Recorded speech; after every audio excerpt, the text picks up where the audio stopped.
Hi everyone, welcome to pen paper TNPSC. So இதில் வந்து term டூவினுடைய third unit பார்க்க போகிறோம். ஸோ ஃபஸ்ட்டு வந்து புறநானூறு. ஸோ இது நமக்கு டைரக்டாகவே சிலபஸில் இருக்குது, ஓகேவா? ஸோ என்ன கொடுத்துருக்காங்க, ஔவையாருடைய பாடல் ஒன்று கொடுத்துருக்காங்க. நாடாக ஒன்றோ காடாக ஒன்றோ அவளாக ஒன்றோ மிசையாக ஒன்றோ எவ்வளி நல்லவர் ஆடவர் அவ்வளி நல்லை வாழிய நலனை. ஸோ ஞாபகம் வச்சுக்க வேண்டியது இந்த ஒன்றோவை ஞாபகம் வச்சுக்கோங்க. அதுக்கப்புறம் இந்த ரெண்டு வரியை ஞாபகம் வச்சுக்கோங்க. எவ்வளி அவ்வளி, எவ்வளி நல்லவர் அவ்வளி நல்லை அப்படிங்கிற வார்த்தையை ஞாபகம் வச்சுக்கோங்க, அவ்வளோதான். ஸோ பொருள் பார்த்துடலாம். நாடாக ஒன்றோ அப்படின்னா நிலமே நீ நாடாக இருந்தால் என்ன, காடாக ஒன்றோ அப்படின்னா காடாக இருந்தால் என்ன. அதாவது இந்த நிலத்தை சொல்றாங்க. நிலத்துல அந்த நிலம் வந்து நாடா இருந்தா என்ன, காடா இருந்தா என்ன, பள்ளமா இருந்தா என்ன, மேடா இருந்தா என்ன. எங்கே ஆண்கள் நல்லவர்களாக இருக்கிறார்களோ அங்கே நீயும் நல்லதாக இருக்கிறாய், நிலமே நீ வாழ்க, அவ்வளவுதான். ஸோ இந்த வாழிய நிலனே அப்படின்னா நிலமே நீ வாழ்க, அவ்வளவுதான். ஸோ அப்ப எவ்வளி நல்லவர் ஆடவர், எங்கே ஆண்கள் நல்லவங்களாக இருக்காங்களோ அவ்வளி நல்லை. அங்க அந்த நிலம், அதாவது நீன்னு சொல்லி சொல்றாங்க, அந்த நிலத்தை வந்து இந்த இடத்துல நீன்னு சொல்லி சொல்றாங்க, அங்கு நீயும் நல்லதா இருக்கிறாய், அவ்வளவுதான் நமக்கு இப்போ பொருள். ஸோ சொற்பொருள் பார்த்துடலாம். ஒன்றோ அப்படின்னா என்ன அர்த்தம் அப்படின்னா, இந்த நாடாக ஒன்றோ காடாக ஒன்றோ அவளாக ஒன்றோ மிசையாக ஒன்றோன்னு வருதுல்ல. ஸோ அப்போ அந்த ஒன்றோ அப்படிங்கிற சொல்லுக்கான பொருள் என்னன்னா அப்படின்னா தொடரும் சொல்லுன்னு அர்த்தம். அதாவது அது வந்து ஒன்று கண்டினியூஸ் இருக்கு அப்படிங்கிறதுக்காக. இந்த நாடாக ஒன்றோ அப்படின்னா நாடாக இருந்தால் என்ன அப்படின்னு சொல்லி சொல்றாங்களே, அதாவது நாடாக இருந்தால் என்ன அல்லது என தொடரும், அந்த கண்டினியூஷனுக்கு அந்த ஒரு வார்த்தை பயன்படுது, ஓகேவா? ஸோ அப்போ ஒன்றோ அப்படின்னா அது வந்து ஒரு தொடரும் சொல்லு. நாடாக ஒன்றோ அப்படின்னா நாடாக இருந்தால் என்ன அல்லது அப்படிங்கிறது அந்த அப்படி தொடருது அப்படிங்கிறத மீன் பண்ணுது.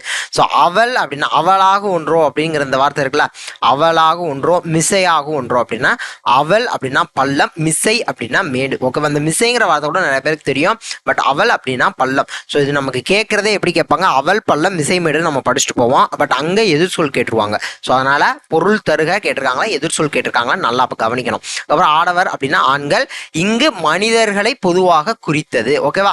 ஸோ இங்க என்ன அப்படின்னா எவ்வளி நல்லவர் ஆடவர்னு சொல்லி சொல்றப்ப எங்க ஆண்கள் நல்லவங்களாக இருக்காங்க அப்படின்னு மீன் பண்ணதில்லை. அப்ப ஆண்களை மட்டும் அப்படின்னா ஒரு பாலினத்தை மட்டும் மீன் பண்ணதில்லை. ஸோ அப்படி கிடையாது, இது வந்து மக்களை பொதுவாக சொல்றாங்க, ஓகேவா? மனிதர்களை எல்லாத்தையுமே பொதுவாக சொல்றாங்க. அப்ப எங்கே மனிதர்கள் நல்லவர்களாக இருக்கிறார்களோ அங்கே நீயும், நீயும்னா நிலம், அங்க நிலம் வந்து நல்லதாக இருக்கிறது, அவ்வளவுதான். ஸோ அப்ப நல்லை அப்படின்னா நல்லதாக இருக்கிறாய். இங்க அவ்வளி நல்லைன்னு இருக்குல்ல, அந்த அப்ப நல்லதாக இருக்கிறாய் அப்படிங்கிறது அர்த்தம். அடுத்து புறநானூறு நூற்குறிப்பு எப்படி பிரித்து எழுதணும் அப்படின்னா புறம் 4 100, புறம் கூட்டல் 4 கூட்டல் 100, ஓகேவா? ஸோ அப்ப அடுத்து எட்டு தொகை நூல் ஒன்று புறநானூறு. இது எல்லாத்துக்கும் தெரிஞ்சதுதான். புறநானூறுங்கிறது எட்டு தொகை நூல்ல ஒண்ணு. இந்நூல் புலவர் பலர் இயற்றிய நூல் பாடல்களின் தொகுப்பு. அப்ப இதுக்கு ஆசிரியர் வந்து ஒருத்தர் கிடையாது, இதுவும் எல்லாத்துக்கும் தெரிஞ்சதுதான். பல புலவர்கள் இயற்றிய பாடல்களுடைய தொகுப்பு தான் இந்த புறநானூறு. ஸோ எட்டு தொகையும் 10 பாட்டும் சங்க நூல்களாம். அப்ப சங்க நூல்கள் அப்படின்றப்ப இங்க 8 தொகையும் 10 பாட்டும் சங்க நூல்கள் தெரிஞ்சதுதான். அப்ப சங்க இலக்கியம் 2000 ஆண்டுகள் பழமையுடையது. எத்தனை வருஷத்துக்கு முன்னாடி அப்படின்னா 2000 வருஷத்துக்கு முன்னாடி எழுதினது. தமிழர்களின் வரலாறு பண்பாடு ஆகியவற்றை அறிய உதவும் நூலாக புறநானூறு திகழ்கிறது. ஸோ அப்போ இந்த வரலாறு பண்பாடு வீரம்ங்கிற வார்த்தையை ஒரு சில இடத்துல கொடுப்பாங்க. அப்போ இந்த புறநானூறு அப்படிங்கிற இடத்துல இந்த வார்த்தை இந்த நூலை பற்றி, அந்த நூல் எதை பற்றிலாம் பேசுது அப்படின்னா தமிழர்களுடைய வரலாறு பண்பாடு வீரம் முதலியனவற்றையே பேசுது அப்படின்னு சொல்லி சொல்லுவாங்க. ஸோ அப்போ இந்த வரலாறு பண்பாடு அப்படிங்கிற இந்த வார்த்தையெல்லாம் கொஞ்சம் ஞாபகம் வச்சுக்கோங்க. அதுக்கப்புறம் ஆசிரியர் குறிப்பு ஔவையாரை பற்றி கொடுத்துருக்காங்க. ஔவையார் சங்க புலவர். புறநானூறு வந்து நம்ம சங்ககால நூல் அப்படின்னு சொல்கிறப்ப அதில் பாடல் பாடியிருக்காங்கன்னா அப்போ ஔவையாருங்கிறவங்க சங்க புலவர், அது ஓகே. அதியமானினுடைய நண்பர் அரிய நெல்லிக்கனியை அதியமானிடம் பெற்றவர், இது எல்லாத்துக்கும் தெரிஞ்ச விஷயம் தான். அதுக்கப்புறம் சங்க காலத்தில் பெண் கவிஞர் பலர் இருந்தனர். ஸோ இது நிறைய பேருக்கு இது பண்ணிடுறது. ஸ்டேட்மெண்ட்ல இப்படி ஒரு கேள்வி கேட்டால் தப்புன்னு யோசிச்சிருவாங்க, கிடையாது. சங்க காலத்தில் பெண் கவிஞர் வந்து பலர் இருந்தனர், அவர்களுள் மிகுதியான பாடல்களை பாடியவர் ஔவையார். ஸோ இது ரொம்ப முக்கியமான பாடல், இது ரொம்ப முக்கியமான பாயிண்ட். அப்போ பெண் கவிஞர்களில் பலர் இருக்கிறாங்க. அப்ப பெண் கவிஞர்களுள் அவங்கள அதிகமா பாடல் பாடியவங்க ஔவையார். சங்க பாடல் பாடிய ஔவையாரும் ஆத்திச்சூடி பாடிய ஔவையாரும் ஒருவர் அல்லர், வேறு வேறு. ஸோ அப்ப ஆத்திச்சூடி பாடிய ஔவையார் வேற, சங்க பாடல் பாடிய ஔவையார் வேற, ஓகேவா? ஸோ இப்படி கூட யா வச்சுக்கோங்களேன். இது வந்து இந்த சங்க பாடலுங்கிறப்பதான் நமக்கு பார்த்தவொடனே அவ்வளோவோ டக்குன்னு புரியாது, ஓகேவா? இதே இது நீங்கள் அறம் செய்ய விரும்ப பாருங்களேன், அந்த ஆத்திச்சூடி நமக்கு படிக்கிறப்பயே புரியும். ஸோ அதுதான். ஸோ அப்போ சங்க பாடல் பாடிய ஔவையாரும் அந்த ஆத்திச்சூடி பாடிய ஔவையாரும் வேறு வேறு, ரெண்டு பேரும் சேம் கிடையாது, வேற வேற அப்படிங்கிறத தெரிஞ்சுக்கணும். அதுக்கப்புறம் தாராபாரதியினுடைய ஒரு கவிதை கொடுத்துருக்காங்க. ஸோ தாராபாரதி நமக்கு டைரெக்டாக சிலபஸில் இருக்காரு. ஸோ இந்த பாடல் வரியை வச்சு நமக்கு யார் ஆசிரியர்னு கேட்கலாம், பட் அதுக்கு இதுக்கு எப்படி வச்சுக்குவோம் அப்படின்னா நீ அப்படிங்கிற வார்த்தை உன் அப்படிங்கிற வார்த்தை வரும். ஸோ அதுக்கப்புறம் இந்த கொஷின் மார்க் நலந்தானா சரிதானா சுருங்குவதா ஒடுங்குவதா போகவில்லை அதுக்கு ஸோ இந்த மாதிரி பயன் என்ன அப்போ நீ நீ நீ உன் நீ அப்படிங்கிற இந்த வார்த்தைலாம் வருதா. ஸோ இதை வச்சு நீங்கள் இது பண்ணிக்கலாம், நினைவு வரும். இங்கே நீ உன்னுன்னு வந்துருச்சு, இங்கேயும் உன்னுன்னு வந்துருச்சு, இங்கே கொஷின் மார்க் வருது.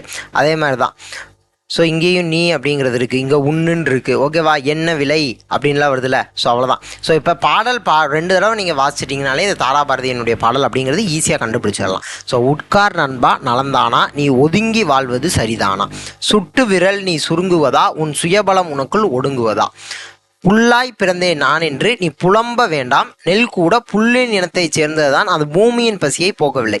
ஸோ அப்போ எப்படி சொல்கிறாங்களா, நீ ஃபஸ்ட்டு கொஞ்சம் வேற மாதிரி சொல்லிட்டு அதுக்கு அப்படியே கொஞ்சம் ஆப்போசிட்டாக சொல்லுவாங்க. புல்லாய் பிறந்தேன் நான் என்று, அப்போ இப்போ நெல்லும் புல்லு தான்ப்பா அப்படின்னு சொல்கிறாங்க. இப்போ அடுத்த வரிதை பாருங்களேன், கடலில் நான் ஒரு துளி என்று நீ கரைந்து போவதில் பயன் என்ன. அப்போ கடலில் துளி அப்படின்னு கரைந்து போகிறதுல பயன் என்ன. கடலில் நான் ஒரு முத்தென்று, அப்போ துளி முத்து, இங்கே நெல் அதாவது புல்லு, அந்த புல்லு நெல்லும் புல்லுதான்ப்பா அப்படின்னு சொல்றாங்க. இப்ப கடல்ல துளி இல்ல, அப்ப கடல்ல முத்து. ஸோ இப்படி ஞாபகம் வச்சுக்கோங்க. இதை வச்சு நமக்கு நல்லா அந்த பாடல் வந்து தாராபாரதி அவர்கள் எழுதியது அப்படின்னு ஞாபகம் வச்சுக்கலாம். அடுத்து, வந்தது யாருக்கும் தெரியாது நீ வாழ்ந்ததை உலகம் அறியாது சந்ததி கூட மறந்துவிடும் உன் சரித்திரம் யாருக்கு நினைவு வரும், திண்ணைதானா உன் தேசம் உன் தெருவொன்றேயா உன் உலகம். அப்ப திண்ணை தெருன்னு வந்துச்சு, திண்ணையை இடித்து தெருவாக்கு உன் தெருவை மேலும் விரிவாக்கு. அப்ப இதுதான் நமக்கு டைட்டில், திண்ணையை இடித்து தெருவாக்கு. ஸோ ஓகேவா, அப்ப இந்த ஸ்டான்ஸ் எல்லாம் கேட்டா ஈஸியா நம்மளால அடிச்சிட முடியும். ஸோ இது வந்து தாராபாரதி அவர்கள் எழுதியது அப்படின்ட்டு. அதுக்கடுத்து பாருங்களேன், எத்தனை உயரம் இமயமலை அதில் இன்னொரு சிகரம் உனது தலை, எத்தனை ஞானியர் பிறந்த தரை நீ இவர்களை விஞ்சிட என்ன தடை, பூமி பந்து என்ன விலை உன் புகழை தந்து வாங்கும் விலை. அவ்வளவுதான். இதெல்லாம் பாருங்களேன், இதெல்லாம் படிச்சா ஒரு தடவைக்கு மேல எல்லாம் படிக்கணும்னே அவசியம் இல்லை, பார்த்தோன்னே தாராபாரதின்னு எழுதிடலாம். ஸோ அடுத்து, நாம் இப்பொழுதே புறப்படுவோம் வா நல்லதை எண்ணி செயல்படுவோம். ஓகேவா, ஸோ அந்த பாடல் வரிகளை வச்சுக்கோங்க. அடுத்து, ஆசிரியர் குறிப்பு, கவிஞர் தாராபாரதி எழுச்சிமிக்க கவிதைகள் எழுதுவதில் வல்லவர், இது ஃபர்ஸ்ட் பாயிண்ட். அதுக்கப்புறம் நல்லாசிரியர், தமிழக அரசின் நல்லாசிரியர் விருது பெற்றவர். அப்போ நல்லாசிரியர் விருது வாங்கியிருக்காரு அப்படின்னா அவர் கண்டிப்பாக ஆசிரியராக தான் பணியாற்றி இருக்கணும். அப்போ இதை வச்சுட்டு இதை வச்சுக்கோங்க. அடுத்து, புதிய விடியல் இது எங்கள் கிழக்கு, தாராபாரதி கவிதைகள் முதலியன இவர்தம் நூல்களுள் சில. அப்ப இதெல்லாம் நமக்கு புது புக்லயே புதிய விடியல் இது எங்கள் கிழக்கு விரல் நுனி வெளிச்சங்கள்லாம் பார்த்துட்டோம். ஸோ அப்ப இங்க வச்சுக்கணும், இதாவது நமக்கு தெரிஞ்ச மேட்ரு தான், புதுசா படிக்கிறதுன்னு கிடையாது. பட் இருந்தாலும் வச்சுக்கோங்க, புதிய விடியல் இது எங்கள் கிழக்கு, அவ்வளவுதான். ஸோ தாராபாரதி கவிதைகள் தான், தாராபாரதி எழுதியது தான், அவ்வளவுதான். ஸோ அடுத்து, இவருடைய வாழ்ந்த காலம் 1947 to 2000. ஸோ இது வந்து இண்டிபெண்டன்ஸ் அந்த நமக்கு கிடைச்ச வருஷம். ஆனால் இண்டிபெண்டன்ஸ் கிடைக்கிறதுக்கு முன்னாடியே அவர் பிறந்துட்டாரு, இண்டிபெண்டன்ஸ் கிடைக்கிறதுக்கு விடுதலை ஆகிறதுக்கு முன்னாடியே அவர் பிறந்துட்டாரு. ஓகேவா, அப்போ 2000 இறந்துட்டாருப்பா, 000. ஓகேவா, மில்லேனியம் வருஷம் 2000 இறந்துட்டாரு. ஓகேவா, இண்டிபெண்டன்ஸ் பிறந்து 2000 இறந்துட்டாரு. ஸோ இப்படி வச்சுக்கோங்க, பிறக்கிறதும் இண்டிபெண்டன்ஸ் டேக்கு முன்னாடி, இறந்தது இண்டிபெண்டன்ஸ் டேக்கு முன்னாடி. ஸோ இப்படி வச்சுக்கிட்டோம்னா நமக்கு சப்போஸ் இந்த மந்த்து டேட்டெல்லாம் மாற்றி கேட்டால் கூட கொஞ்சம் வச்சுக்கலாம். அதுக்கப்புறம் 13 × 2 = 26, ரிவர்ஸில் வருதா, 13 2 26, 13 2 26. ஸோ இப்படி வச்சுக்கோங்க. ஓகே தானே. ஸோ அடுத்து, தேசியம் காத்த செம்மல். ஸோ இவர் நான் முக்கியமான பாயிண்ட்ஸ் எல்லாம் குறிச்சிருக்கேன், மீதி இதை நீங்களே ரீட் பண்ணிக்கோங்க. நான் பெரும்பாலும் எல்லா புக்கு ஃபுல்லாகவே இந்த பாடம் ஃபுல்லாகவே கோடு போட்ட மாதிரி தான் இருக்கும். தமிழகத்தில் சுப்பிரமணிய சிவா, வாவேசு, கப்பலோட்டிய தமிழன், வ.உ. சிதம்பரனார், வாஞ்சிநாதன், திருப்பூர் குமரன் முதலியோர் விடுதலைக்கு பாடுபட்டனர். இவர்களுள் ஒருவர் பசும்பொன் முத்துராமலிங்கர். ஓகேவா, ஸோ அப்போ விடுதலை போராட்ட வீரர்கள்லாம் கொடுத்துட்டு இதே மாதிரி தான் பசும்பொன் முத்துராமலிங்கனாரும் இது மாதிரி விடுதலை போராட்ட வீரர் அப்படின்னு சொல்லியிருக்காங்க. இவர் ராமநாதபுரம் மாவட்டத்தில் பசும்பொன் என்னும் ஊரில், அப்போ பிறந்த ஊர் ராமநாதபுரம் மாவட்டம், பசும்பொன் ஃபர்ஸ்ட் கேள்வி. அதுக்கப்புறம் ஊரில் எந்த டேட்டு, அக்டோபர் மாதம் 30 நாள் 1908 பிறந்தவர். ஓகேவா, ஸோ அதுக்கப்புறம் இவருடைய தந்தையாரனுடைய பெயர் உக்கிர பாண்டியனார், தாயார் இந்திராணி. இவர் அன்னையை இளமையிலேயே இழந்தார். ஸோ அப்போ இவர் சின்ன வயசாக இருக்கிறப்பயே அவங்க அம்மா வந்து இறந்துட்டாங்க. ஸோ அதுக்கப்புறம் முத்துராமலிங்கருக்கு இஸ்லாமிய பெண்மணி ஒருவர் தாயாகி பால் ஊட்டி வளர்த்தார். அப்போ இவங்களை கொஞ்சம் வளர்த்தவங்க வந்து ஒரு இஸ்லாமிய பெண்மணி.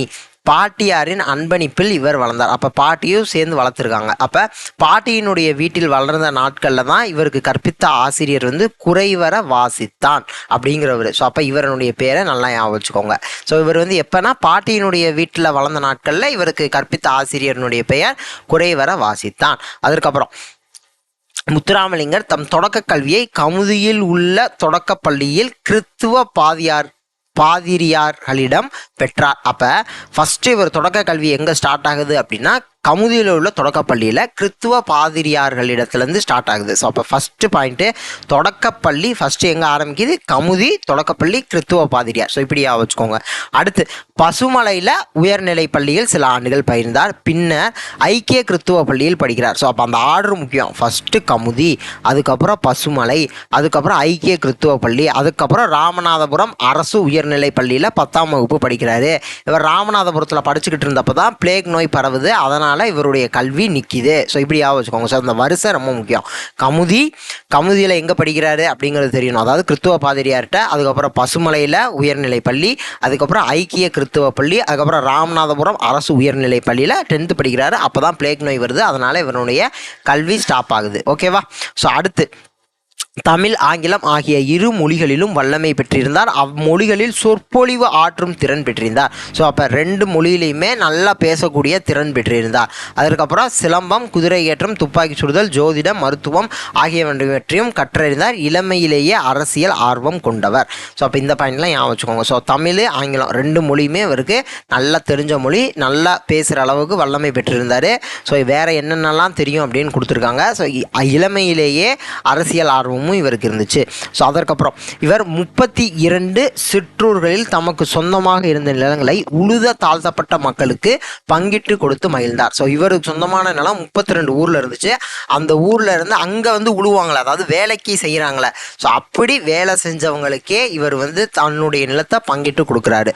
ஸோ இவர் என்னென்ன விஷயத்துலலாம் இவர் வந்து பாடுபட்டிருக்காரு? நிலக்கிழார் ஒழிப்பு, ஆலய நுழைவு போராட்டம். ஸோ அப்போல்லாம் என்ன அப்படின்னா எல்லா மக்களையும் கோயிலுக்குள்ளே நுழைய விட மாட்டாங்க. ஸோ அதனால் ஆலய நுழைவு போராட்டம் நடக்கும். ஸோ அப்போ அந்த ஆலய நுழைவு போராட்டத்திலையும் இவர் பங்கேற்றிருக்காரு. அதுக்கப்புறம் சமபந்தி முறை. ஸோ எல்லா மக்களும் அப்போ வந்து உயர்வு தாழ்வு பார்ப்பாங்களா, அதனால் எல்லா மக்களும் ஒன்றா உட்காந்து சாப்பிட விட மாட்டாங்க. ஸோ அதனால் சமபந்தி. ஸோ எல்லாரும் ஒன்றா உட்காந்து சாப்பிடலாம். அதே சமபந்தி. இப்போ சமபந்தி முறைக்கும் இவர் வந்து நம்ம சப்போர்ட் பண்ணியிருக்காரு. ஸோ அதற்கப்புறம் ஆங்கில அரசு குற்ற பரம்பரை சட்டம் இயற்றியிருந்தது. ஸோ அதை எதிர்த்தும் போராடினார். ஸோ அந்த குற்ற பரம்பரை சட்டத்தை எதிர்த்தும் அதை வந்து நீங்கள் வந்து கேன்சல் பண்ணணும் அப்படின்னு சொல்லியும் போராடி இருப்பார். அதுக்கப்புறம் சாதியையும் நிறத்தையும் பற்றின இவருடைய ஸ்டேட்மெண்ட். ஸோ இந்த மாதிரி ஸ்டேட்மெண்ட்டை கொடுத்துட்டு இது யார் அப்படின்னு கேட்பாங்க. ஸோ அப்படி கேட்டால் நமக்கு சொல்ல தெரியணும். ஸோ அதுக்கு என்ன கொடுத்துருக்காங்க? சாதியையும் நிறத்தையும் பார்த்து மனிதன் தாழ்வுபடுத்துவது பெருங்கொடுமை. சாதி, நிறம், இந்த 2 வார்த்தையை வச்சுக்கோங்க. ஆண்டவன் மனித குலத்தைத்தான் படைத்தானே தவிர சாதியையும் நிறத்தையும் அல்ல. சாதியும் நிறமும் அரசியலுக்கும் கிடையாது, ஆன்மீகத்துக்கும் கிடையாது. அவ்வளோதான். அப்போ சாதி நிறம்ங்கிற வார்த்தை சேர்ந்து வந்துச்சு அப்படின்னா நீங்கள் வந்து முத்துராமலிங்கனார் அப்படின்னு போட்டுடலாம். ஸோ இங்கே பாருங்களேன், அரசியலுக்கும் இல்லை, ஆன்மீகத்துக்கும் இல்லை. ஓகேவா? ஸோ இந்த வார்த்தையில் ஞாபகம் வச்சுக்கோங்க.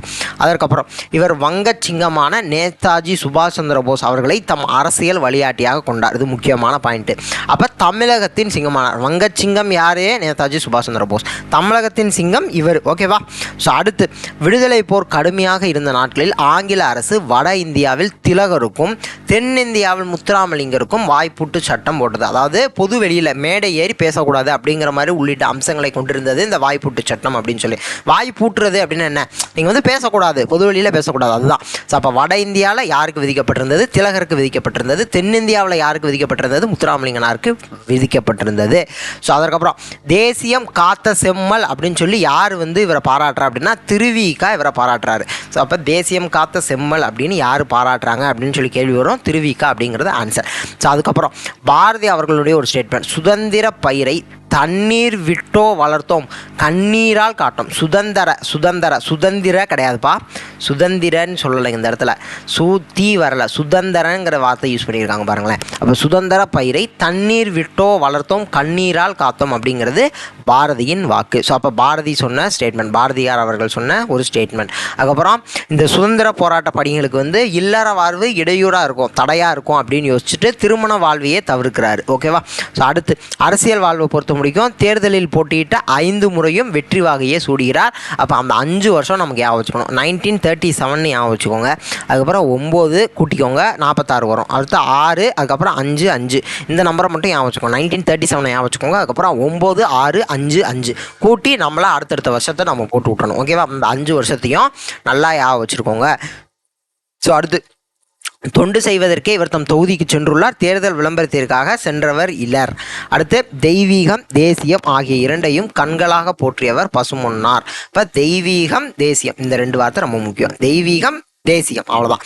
ஸோ அடுத்து இவர் வீரம் இல்லாத வாழ்வும் விவேகம் இல்லாத வீரமும், வீரம் இல்லாத வாழ்வு விவேகம் இல்லாத வீரம் வீணாகும் என எடுத்துரைத்தவர். ஸோ இந்த ஸ்டேட்மெண்ட்டே பாருங்களேன், வீரம் இல்லாத வாழ்வும் விவேகம் இல்லாத வீரமும். ஸோ அப்போ வாழ்க்கைனா வீரம் இருக்கணும், அந்த வீரத்தில் விவேகம் இருக்கணும், அவ்வளோதான். ஸோ அப்படி இருக்கிறது, அப்படி இல்லாமல் இருந்துச்சு அப்படின்னா வீணாகும் அப்படின்னு எடுத்துரைத்தவர். இவர் சமய சான்றோராகவும் கருதப்பட்டார். ஸோ அதுக்கப்புறம் இவருடைய சிறப்பு பேர்லாம் கொடுத்துருக்காங்க. வேதாந்த பாஸ்கர், பிரவண கேசரி, சன்மார்க்க சண்டமாருதம், இந்து புத்த சமய மேதை என பலவாறாக பாராட்ட பெற்றவர். ஸோ அப்போ இதெல்லாம் இந்த வார்த்தைகள்லாம் கொடுத்துட்டு இது வந்து யாருடைய சிறப்பு பெயர் அப்படின்னு சொல்லி கேட்கலாம். ஓகேவா? ஸோ அடுத்து இவர் அனைத்து மதத்தினர்களிடமும் அன்பும் பரிவும் காட்டினார். ஓகேவா? ஸோ எல்லா மதத்தையும், ஸோ சாதி வேறுபாடு எதுவுமே கருதாமல் எல்லா மதத்தினரையும் அவர் வந்து அன்போட அவர் வந்து இது பண்ணுறாரு. ஓகே தானே? ஸோ அடுத்து விவேகானந்தரின் தூதராக, நேதாஜியின் தளபதியாக. ஸோ இந்த வார்த்தையெல்லாம் முக்கியம். ஸோ இதெல்லாம் ஏதாவது ஒன்று கேட்டுட்டு இவரை பற்றின ஸ்டேட்மெண்ட்டில் ஏதாவது ஒன்று கேட்கலாம். இப்போ விவேகானந்தரின் தூதர், நேதாஜியின் தளபதி, சத்தியசீலராக, முருக பக்தராக, ஆன்மீக புத்திரராக, தமிழ் பாடும் சித்தராக, தென்பாண்டி சீமையின் முடிசூடா மன்னராக, நீதி வலுவா நேர்மையாளராக, புலமையில் கபிலராக, வலிமையில் கரிகாலனாக, கொடையில் கர்ணனாக, பக்தியில் பரமஹம்சராக, இந்திய தாயின் நன்மகனாக வாழ்ந்தவர் முத்துராமலிங்கர். ஓகேவா? ஸோ இந்த எல்லா வார்த்தையுமே நல்லா ஞாபகம் வச்சுக்கோங்க. ஸோ 2 முடிஞ்ச அளவுக்கு ஞாபகம் வச்சுக்க பாருங்க. விவேகானந்தரின் தூதர், நேதாஜியின் தளபதி. அடுத்து சத்தியசீலர், முருக பக்தர். அடுத்து ஆன்மீக புத்திரர், தமிழ் பாடும் சித்தர். அடுத்து தென்பாண்டி சீமையின் முடிசூரா மன்னர். அதுக்கு அடுத்து நீதி வலுவா நேர்மையர், அடுத்து புலமையில் கபிலர், வலிமையில் கரிகாலன். அடுத்து கொடையில் கர்ணன், பக்தியில் பரமஹம்சர். ஓகேவா? ஸோ இந்த மாதிரி 2 முடிஞ்ச அளவுக்கு ஞாபகம் வச்சுக்க பாருங்க. ஈஸியாக ஞாபகம் வச்சுக்கலாம். ஒரு 4 தடவை படிச்சிட்டோம் அப்படின்னா, ஸோ எப்படி இருந்தாலும் இது வந்து ஒரு 2 இதை சேர்த்து தான் கேட்க வாய்ப்பு இருக்கு. ஸோ அப்போ நம்ம கேட்டால் நம்மளால ஈஸியாக ஆன்சர் பண்ணிட முடியும். ஓகேவா? ஸோ அடுத்து இறப்பு பற்றிய ஒரு ஸ்டேட்மெண்ட். பனை மரத்திலிருந்து விழுந்து பிழைத்தவனும் உண்டு, வயல் வரப்பில் வழுக்கி விழுந்து இறந்தவனும் உண்டு அப்படின்னு சொல்லியிருக்காரு. பனைமரத்துல இருந்து அவ்வளோ ஹைட்ல இருந்து கீழே விழுகிறியா அவன் கூட பொழைச்சிக்கலாம், ஆனா வயல் வரப்புல சும்மா வலிக்கு விழுந்து கூட இறந்தவனும் இருக்கான் அப்படின்னு சொல்றாரு. இப்ப மனிதனின் மனநிலையை இருள், மருள், தெருள், அருள் என குறிப்பிடுகிறார். ஸோ அப்ப இந்த இதெல்லாம் முக்கியம். இருள், மருள், தெருள், அருள். ஓகேவா? ஸோ இதை ஞாபகம் வச்சுக்கணும். இருள், மருள், தெருள், அருள். ஸோ அடுத்து இவருடைய மறைந்தது அக்டோபர் 30ஆம் நாள். ஸோ இவருடைய பிறந்தநாள் அன்னைக்கே மறைஞ்சிடுறாரு. 55 ஆண்டுகள் வாழ்கிறாரு. ஸோ அப்போ 1963 அப்படிங்கிறத ஞாபகம் வச்சுக்கோங்க. அதான் கொடுத்துருப்பாங்க.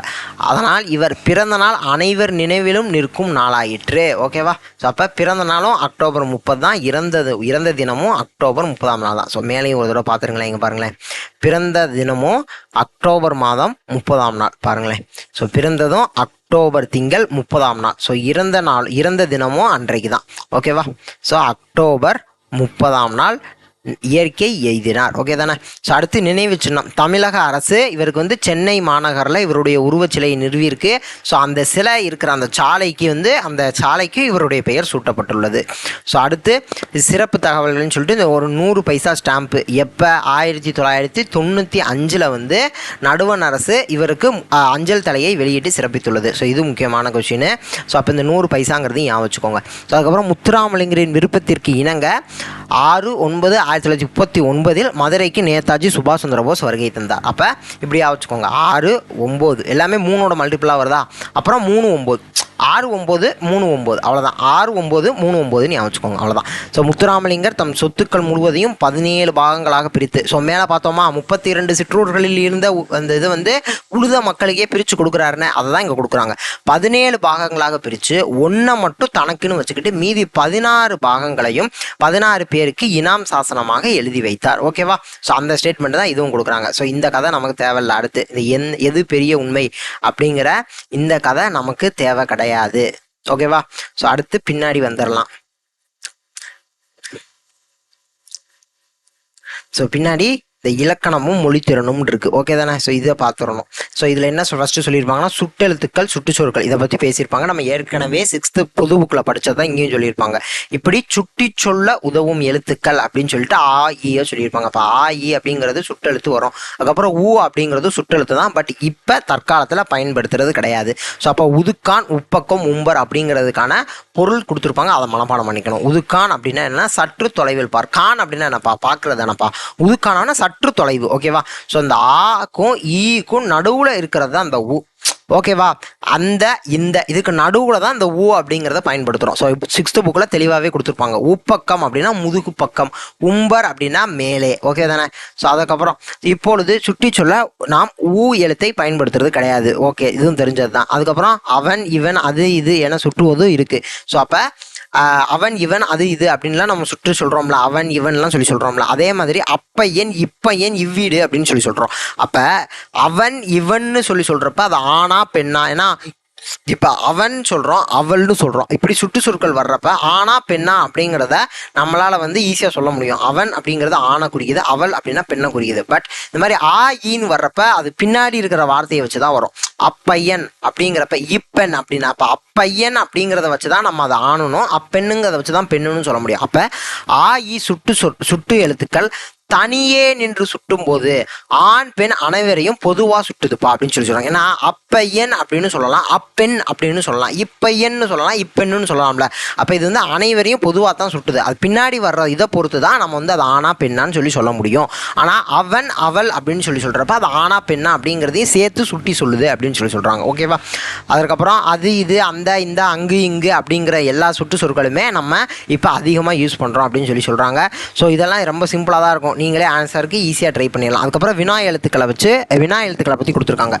ஏயா ஆவோ ஏ, இதுவும் நம்ம புது புக்கிலே டீட்டெயில்டாக பார்த்தாச்சு. இங்கனுக்குள்ள லைட்டாக மட்டும் பாருங்க. அவன் செய்தான், அவனா செய்தான். இங்கே ஆ அப்படின்னு வருதுல, இந்த ஆ அப்படிங்கிற இந்த எழுத்து தானே இது ஒரு வினாவாக மாற்றுது. ஸோ அவ்வளோதான். ஸோ அதை தான் சொல்லியிருப்பாங்க. அப்போ நாம் ஏராளமாய் கேள்விகளை கேட்க இந்த ஆ அப்படிங்கிறது உதவுதுப்பா. நீயா நானா இன்று பள்ளியா அப்படிங்கிற எல்லா இடத்துலையுமே இந்த ஆ பின்னாடி சேருதுல்ல. அப்போ ஆ அப்படிங்கிறது மாறுறப்ப தான் அது ஒரு கொஷினா மாறுது அப்படின்னு சொல்லி சொல்றாங்க. அதே மாதிரிதான் ஏ ஏ யா ஓ எல்லாமே என்ன ஏன் யார் யோ அப்படின்னா ஓ வருதுல. ஸோ இதுதான். ஸோ இதெல்லாம் வினாவா மாத்துறதுக்கு இதுக்கு இருக்கு அப்படின்னு சொல்லி சொல்றாங்க. வினா எழுத்துக்களுடைய பயன்பாடை சொல்றாங்க. ஸோ அதுக்கப்புறம் ஏ அப்படிங்கிற எழுத்துக்கு இன்னொரு பயன்பாடும் இருக்கு. ஏ அப்படிங்கிறது வினா எழுத்தும் இருக்கு, அதே நேரத்தில் அழுத்தம் கொடுக்கறதுக்கும் இந்த ஏ அப்படிங்கிறத பயன்படுத்துறோம். அவன் செய்தான்ங்கிறதுக்கும் அவனே செய்தான். இந்த இடத்துல ஏ அழுத்தம் கொடுக்குதுல, அவனே செய்தான் அப்படின்னா அந்த இடத்துல அழுத்தம் கொடுக்குது. ஸோ அதை தான் இங்க சொல்ல வர்றாங்க. அவ்வளவுதான். ஸோ அப்போ ஏ அப்படிங்கிறதுக்கு மற்றொரு பணி என்ன அப்படின்னா அழுத்தம் கொடுக்கறதுக்கும் ஏ பயன்படுத்துறோம். சீதையே சிறந்தவள் ஏ வருதா, உணவே மருந்து ஏ வருதா, அவ்வளவுதான். ஸோ அப்போ இந்த ஏக்கு மாறா என்ன பயன்படுத்தலாம் அப்படின்னா தான் அப்படிங்கிறத பயன்படுத்துகிற வழக்கமும் இருக்கு. பாருங்களேன், இப்போ சீதையே சிறந்தவள் அப்படிங்கிறதுக்கு சீதை தான் சிறந்தவள், ஏக்கு பதிலாக தானுங்கிற வார்த்தை யூஸ் பண்ணுறாங்க. அவனே முதலில் வருவான் அப்படிங்கிறதுக்கு அவன் தான் முதலில் வருவான். ஸோ அந்த அழுத்தத்துக்கு ஏக்கு பதிலாக தான் யூஸ் பண்ணுறாங்க அப்படிங்கிறத சொல்கிறாங்க. அவ்வளோதான். ஸோ அதற்கப்புறம் பின்வரும் சொற்றொடர்களை வினா சொற்றொடர்களாக மாற்றுக. பாண்டியன் நல்லவன், பாண்டியனா நல்லவன் மாற்றலாம், இல்லை பாண்டியன் நல்லவனா அப்படின்னு மாற்றலாம். ஸோ அவ்வளோதானே, இவ்வளோதான் சிம்பிள். ஸோ இந்த மாதிரி பண்ணிக்கோங்க. 2-3 கொஸ்டின் கொடுத்துருக்காங்க. ஸோ அடுத்து பொருத்தமான வினாச்சொற்களை எழுதுக. என் வினாவுக்கு விடை என்ன? சுற்றுலாவுக்கு பெயர் கொடுத்திருப்பார்கள் யார்? உனக்கு பிடித்த பொருள் என்ன? இல்லை உனக்கு பிடித்த பொருள் எது? ஸோ அவ்வளோதான். ரொம்ப சிம்பிளாக தான் இருக்கும். அதெல்லாம் நீங்கள் அங்கே போய் நம்ம இது பண்ணாலே எழுதலாம். ஸோ அதற்கப்புறம் அகரம் முதலி. ஸோ இந்த அகர வரிசைப்படுத்துறதுக்கு நம்ம ஏற்கனவே தனியாக ஒரு வீடியோ போட்டிருக்கோம். ஸோ இங்கே ரொம்ப சிம்பிளாக தான் கொடுத்துருக்காங்க. ஓகேவா? அப்படியே ஐ தான் வந்திருக்கு. பட் நமக்கு கொஞ்சம் காம்ப்ளெக்ஸாக இருந்தாலும் எப்படி போட்டுருவோம்னா அந்த வீடியோவை பார்த்தா உங்களுக்கு தெளிவாகவே புரியும். ஸோ அதுக்கப்புறம் ஔவையார் பாடலில் அவள் என்பதன் பொருள் பள்ளம். அதுக்கப்புறம் ஔவையார் பாடலில் இடம்பெற்றுள்ள நூலின் பெயர் புறநானூறு. ஔவையார் பாடல் இடம்பெற்ற நூலின் பெயர் புறநானூறு. 3 சுற்றெழுத்துக்களில் நாம இப்ப எது பயன்படுத்துறது கிடையாது அப்படின்னா ஊங்கிறது சுற்றெழுத்து பயன்படுத்துறது இல்லை. சொல்லுக்கு அழுத்தம் தரும் உயிரெழுத்து ஏ. அதுக்கப்புறம் ஸோ இது தேவையில்லை, இது அந்த கதையிலேருந்து கேட்டிருக்காங்க, அதனால இந்த கொஸ்டின் தேவையில்லை. அதுக்கப்புறம் முத்துராமலிங்கர் பிறந்த ஊர் பசும்பொன், ராமநாதபுரம் மாவட்டம் பசும்பொன். ஓகேவா? ஸோ அடுத்து ஸோ நான் அந்த ஸ்கிப் பண்ணுறதெல்லாம் நீங்கள் ஆன்சர் ட்ரை பண்ணி பாருங்கள், ஓகேவா? ஸோ இதெல்லாம் அந்த பாடல் புறநானூறு பாடல்லேருந்து கேட்டிருக்காங்களா, இல்லை வந்து அந்த அவர் பசும்பொன் அவர்களுடைய லெசன்லேருந்து கேட்டிருக்காங்களா, நான் ஆன்சருக்கு ட்ரை பண்ண பாருங்கள். ஸோ நீங்கள் அதெல்லாம் படிச்சுட்டு வந்தீங்கன்னா இதை ஈஸியாக ஆன்சர் பண்ணிடலாம். ஸோ நான் முக்கியமான விஷயங்கள் மட்டும் சொல்லிட்டு போகிறேன், மீதி இதை ஜஸ்ட்டு நீங்களே ரீட் பண்ணிக்கோங்க. எது தேவையோ அதை மட்டும் படித்தால் போதுமானது. ஸோ அவ்வளோதான். ஸோ அதுக்கப்புறம் இங்கே பாருங்களேன், தன்னம்பிக்கை கொள்வதன் முதல் படி தன்னை அறிவதாகும். ஸோ அப்போ தன்னம்பிக்கை வந்து நமக்கு வரணும் அப்படின்னா அதனுடைய ஃபஸ்ட்டு ஸ்டெப்பே தன்னை அறிவது, நம்மளை நம்ம தெரிஞ்சுக்கணும். அப்போ தான் நமக்கு தன்னம்பிக்கை அப்படிங்கிற ஒரு விஷயமே வரும். கரெக்டு தானே? ஸோ அடுத்து இதெல்லாம் சும்மா இதாக தான் இருக்கும், பெருசாக ஒன்றும் இருக்காது.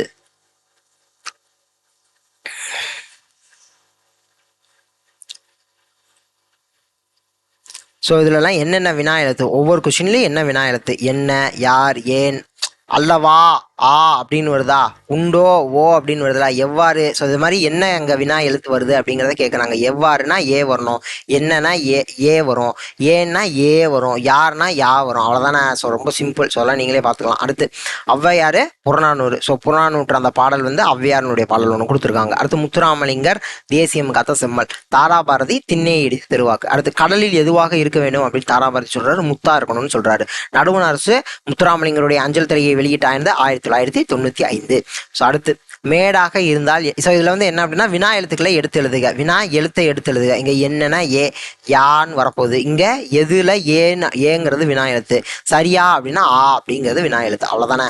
ஸோ அவ்வளோதான். ஸோ எது அப்படிங்கிறது வினா சொல்லுப்பா, அதில் வினா எழுத்து, ஏ அப்படிங்கிறத வினா எழுத்து. எழுத்துனா நமக்கு புரியணும், எழுத்துனா என்னதுன்னு தெரியணும்.